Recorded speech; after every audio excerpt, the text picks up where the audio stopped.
To center, I invite you to take a few comfortable deep breaths as we center ourselves this morning.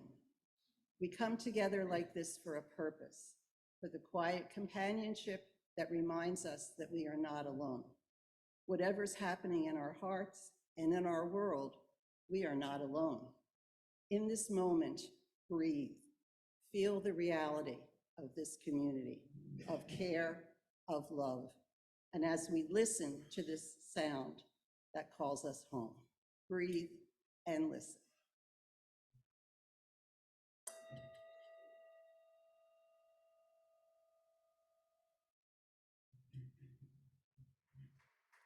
The topic of today's service is nourishment from small groups. It's presented by our second Wednesday Covenant group, which includes Margaret Summer, Anita Young, myself. Other members of our group will be joining us later in the service. We do want to say that we appreciate Gilad's generous musical contribution today, and also Kristen's participation, even though they're not officially part of our group. Our opening words this morning are by John O'Donohue. May this house shelter your life. When you come in home here, may all the weight of the world fall from your shoulders. May your heart be tranquil here, blessed by the peace the world cannot give. May this home be a lucky place where the graces your life desires always find the pathway to your door. May nothing destructive ever cross your threshold. Please rise as you're willing and able for hymn number 84, How Far Can Reach a Smile.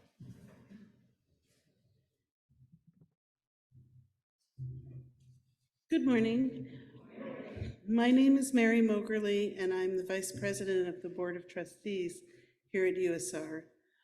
One of the promises we make to each other in our shared covenant at USR is to support the congregation with our presence, gifts, and service, and to care for each other and the long-term well-being of our congregation.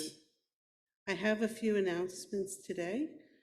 This month's plate collection will earmark half of its proceeds to Share Incorporate, a nonprofit organization that provides affordable, independent senior lodging.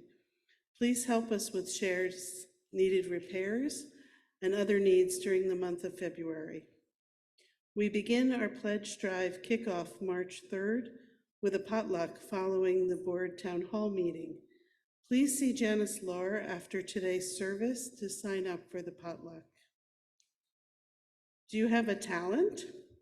Do you juggle, sing, or do magic? Please sign up February 24th or plan on coming to support our performers for USR Talent Show on February 24th. For more information, see Gilad or Margaret Summers. And final announcement, after service, the K to grade 3 class will host a campaign during coffee hour to raise funds to purchase a goat for an African family through Heifer International. We are hoping to raise $120 for the purchase of a goat that will enable a family to start a micro business producing milk and cheese to sell in the marketplace. Who knows, maybe we can raise enough funds today to throw in a flock of chickens.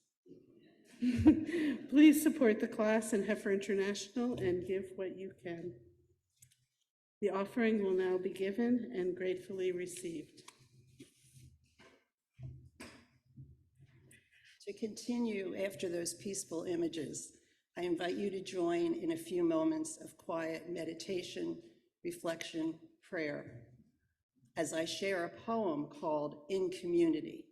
The poet's pen name is Sailing to Windward, which was found on poemhunter.com. In community. In community lies strength in numbers to support the sick and the weak. In community, somebody hears me with louder voices to speak.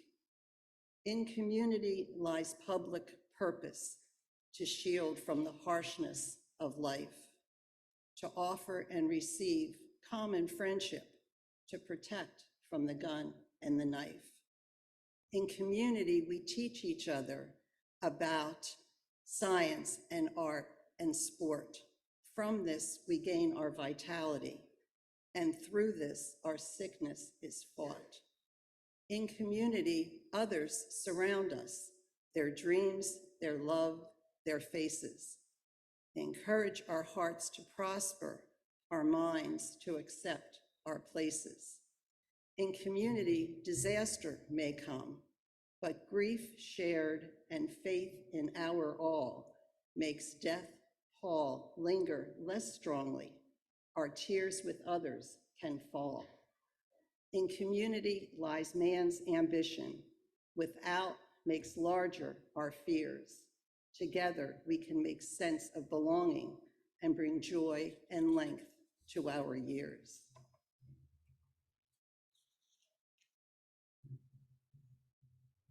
Perhaps the world ends here by Joy Harjo. The world begins at a kitchen table. No matter what, we must eat to live. The gifts of earth are brought and prepared, set on the table. So it has been since creation, and it will go on. We chase chickens or dogs away from it. Babies teethe at the corners. They scrape their knees under it. It is here that children are given instructions on what it means to be human. We make men at it. We make women. At this table, we gossip, recall enemies, and the ghosts of lovers. Our dreams drink coffee with us as they put their arms around our children. They laugh with us at our poor falling down selves, and as we put ourselves back together once again at the table. This table has been a house in the rain, an umbrella in the sun. Wars have begun and ended at this table. It is a place to hide in the shadow of terror, a place to celebrate the terrible victory. We have given birth on this table and have prepared our parents for burial here. At this table, we sing with joy, with sorrow. We pray of suffering and remorse. We give thanks. Perhaps the world will end at the kitchen table while we are laughing and crying, eating of the last sweet bite. Thank you. Good morning. I'm Bea Cronin. Hey. John Morgan states in his book, Awakening the Soul, people come to spiritual communities for connections to one another and to what is transpersonal or transcendent. Meeting together in small groups becomes a way to offer both intimacy and ultimacy to our midst. The theme of this morning's service is nourishment from small groups. At USR, we're very fortunate to have the opportunity to participate in many small group activities, such as the poetry group, 2 book groups, Brown Bag Lunch, lecture series, the Diners Club, Soul Hour, Zen meditation, covenant groups, and women's and men's groups. Some of these groups meet in person, some on Zoom, some are hybrid. All of these groups comprise elements of ministry at USR. I will describe the Covenant Group program. This program is a particularly unique activity where participants have the opportunity to develop the spiritual practice of deep listening and thoughtful and careful speaking. Monthly meetings provide an opportunity for participants to learn and practice sharing and non-judgmental listening while considering life issues that matter, deepening understanding of faith and values. Participants share their stories, explore important topics, and forge strong ties with one another. Examples of topics explored over the years are This I Believe, Ancestors, Roots, Life, the Full Catastrophe, New Beginnings, All You Need Is Love, The Bucket List, Miracles, Jesus and the Buddha, Community, Telling Our Stories. The list of topics is long and varied. I've been involved with the Covenant Groups program and connections before that for many years. I've been enriched by the different perspectives that are brought to the topics and touched by the common experiences and emotions shared.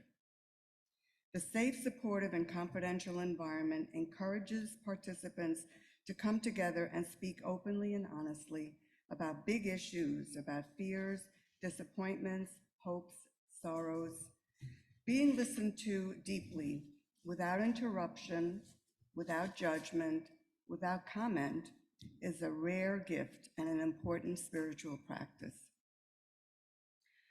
Despite how long I've been involved, I continue to be amazed to see a group of people who don't know each other well or at all come together to ponder a topic and to see how they open up and share.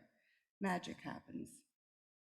I have made some very close and strong friendships through this unique experience, and I have been honored and privileged to be allowed to look into the souls of others. Covenant groups provide a special opportunity to appreciate our interconnectedness and our humanity.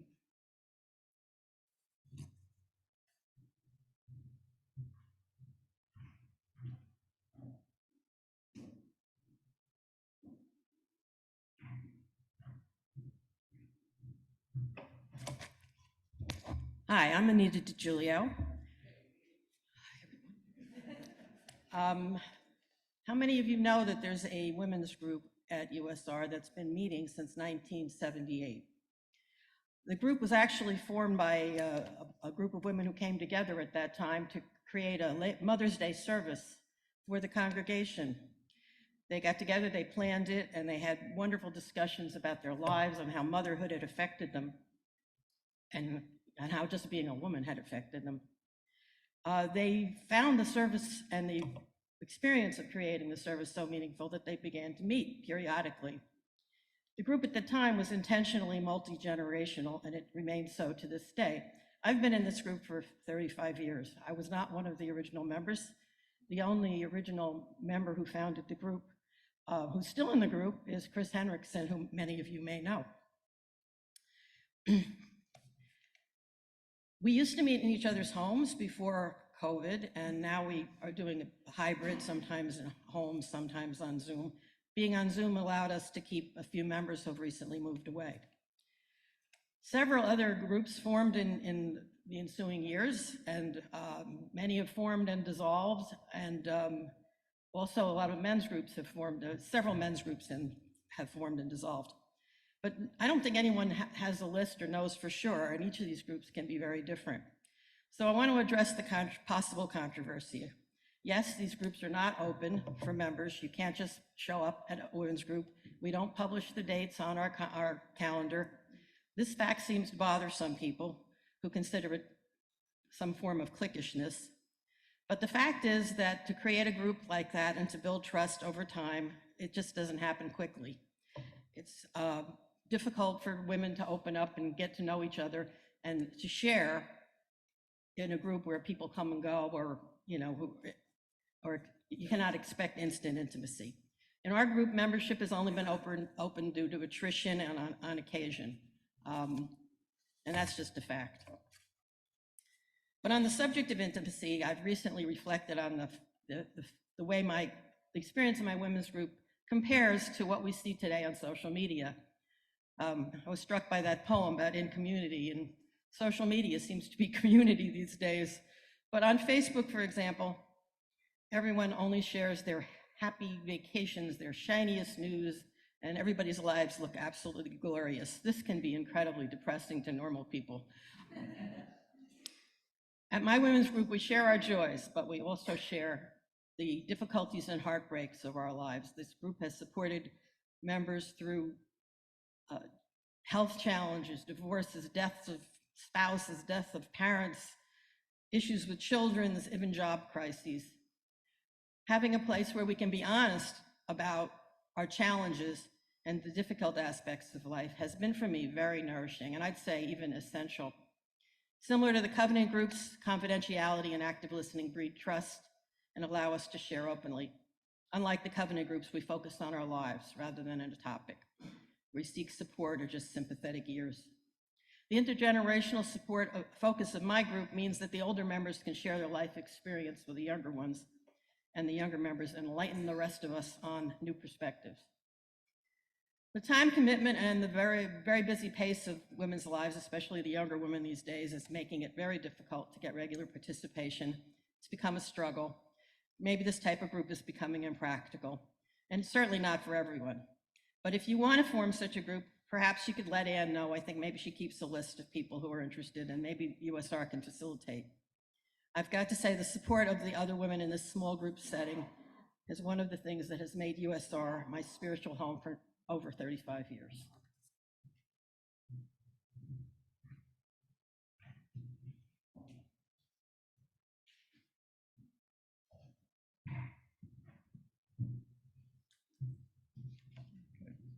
I'm going to talk about the Zen meditation group. The meditation group has been in existence for many decades, started originally by Bernie and Marsha Spitz. The sensei, which is Japanese for teacher, is Carl Vigiani. Carl studied for many, many years under Roshi Robert Kennedy. Roshi is the highest level teacher in the Buddhist thing. Okay. We meet every Monday at 7:30. If you decide to attend, come a few minutes early the first night to meet Carl and to get oriented. Meditation is a wonderful experience and very rewarding, as you probably already know. I also find it very nice to sit with a group and have been attending for many, many years, as have many of the group attendees. Meditation can give you a sense of calm and peace at times. It is easier for me to sit with a group than sitting alone. The first sitting lasts about 30 minutes. If that's too much for you, you can leave anytime you want. You're not a prisoner. Okay, so you come, you try to sit for 30 minutes and see how it works out for you. If you wish to sit on the floor, mats and pillows are available. Each night, there is a total of 3 sittings. After the first sitting and walk afterwards, we have chanting. We chant wearing masks as it makes people more comfortable. A chanting candle is lit and a booklet of chants is handed out so that you can follow along as we chant together. We also have chanting after the last sitting. I've been going to the group for many years, as have many of the attendees, and we find it to be a very rewarding experience. Every 2 weeks, Carl, or whoever wishes, gives what is known as a Dharma talk, discourse on Buddhism or whatever you wish. The last talk I gave was on chanting. I taught the group how to say Om. If you want, I can teach you how to say. And then we did an Om chant. If you want, I can teach you how to say Om. All right. If you say it properly, it's a whole body experience. You start at your diaphragm, and then your chest, and then the last part of Om is in your head. So we can say it together. You can try it. Start at your diaphragm, your chest, and then go to your head. It's a whole body thing. Okay, so ready, set, go.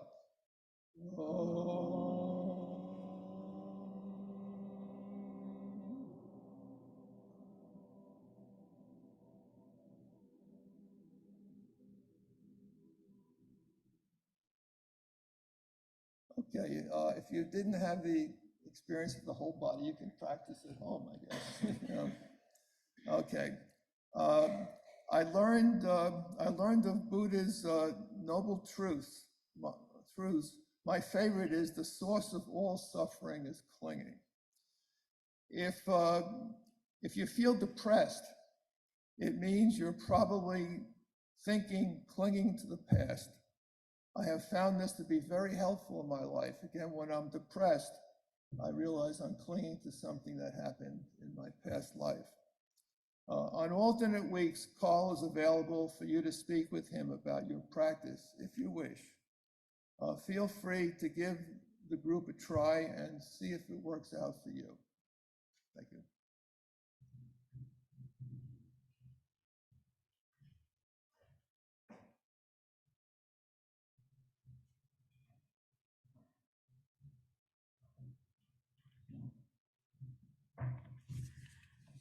My name is Lynn Gliger, and I've been attending services here for 12 years.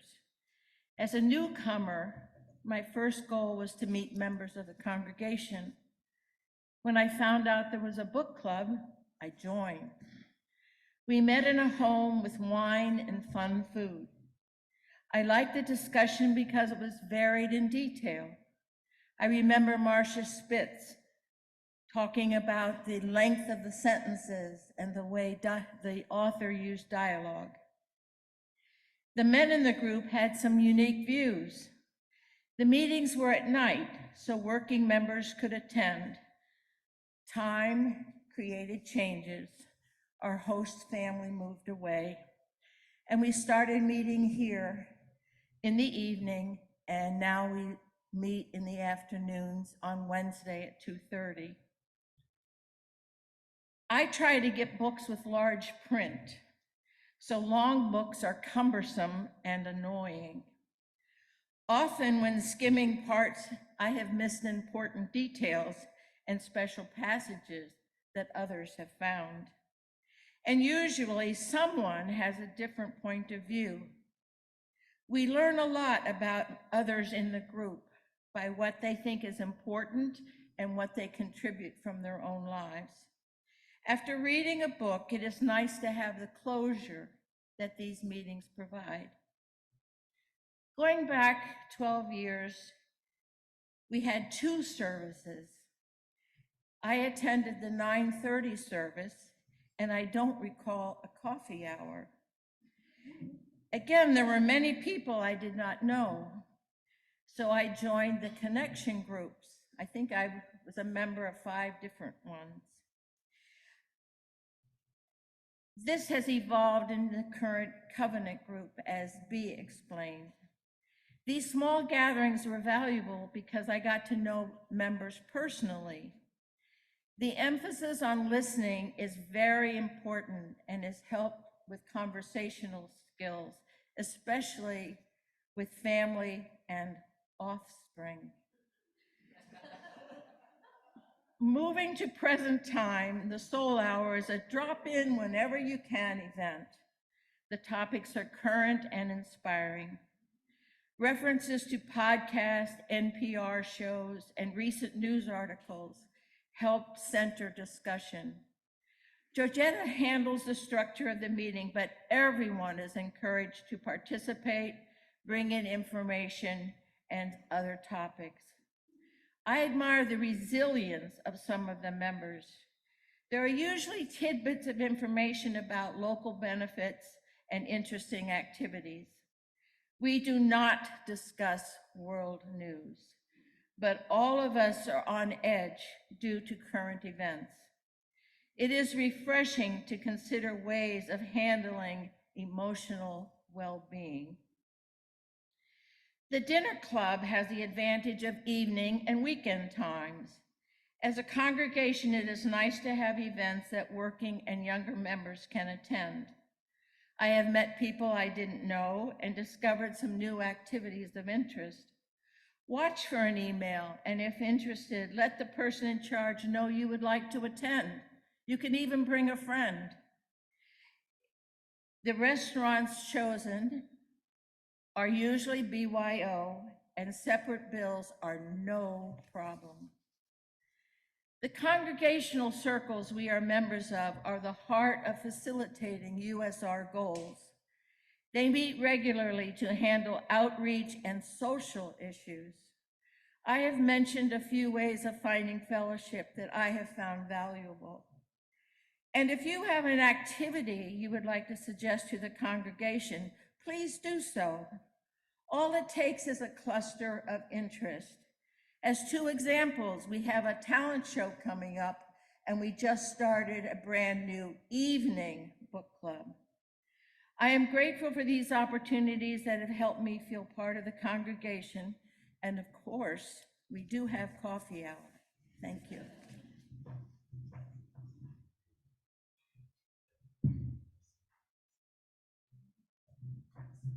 Hi, my name is Laura Lumome, and I will talk briefly about our USR poetry group and how it nourishes me. The poetry group was one of many that were started online during the pandemic as a way of keeping our congregation engaged with each other. We meet on Thursdays, still online, and read to each other poems either that we have written ourselves or have selected based on something that has been on our minds that week. The poems can be personal or can voice our concerns about the world around us, the natural world, or what is going on politically in the world. We discuss the poems and find common themes in the poems we have chosen. What attracted me to this particular group? I grew up being nourished by poems. My grandmother wrote poems on birthdays and special occasions for our family. Each was specific to the occasion and the person it was written for. I learned that poems amplified everything. They seemed to express a deeper essence of experience. Poetry found its way into my toolbox for living and guided my path to our poetry group.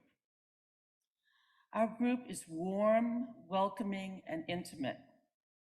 It feels very much like the kitchen table in Joy Harjo's poem, which I read earlier. We gather together to share poems of joy and poems of sorrow.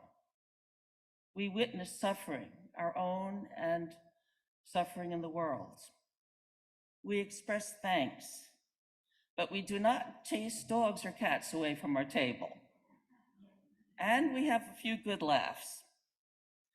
The poems we bring to our table and the discussions we have about them feed our intellectual curiosity and resonate on spiritual and emotional levels.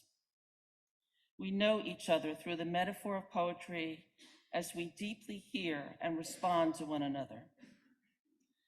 After the meetings, I feel enriched and often take time to savor each morsel by rereading the poems we have shared.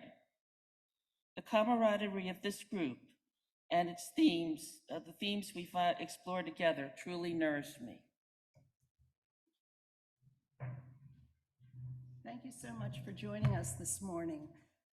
Although this service was presented, coordinated by our Covenant group, what we found when we were preparing this is that from this side of the podium, there's a lot of other people that are involved. So besides the musicians that I mentioned, I just want to thank a couple other people. Catherine, who's always over there on the computer coordinating things, Jeff in the sound booth, Lily, who's coordinating the Zoom, the flowers by Brenda this morning, and of course the coffee crew. So thank you to all of them as well. Lily will now coordinate the breakout rooms for those of you on Zoom, and people here in Anderson, please join us for Nourishment down the hall. Thank you.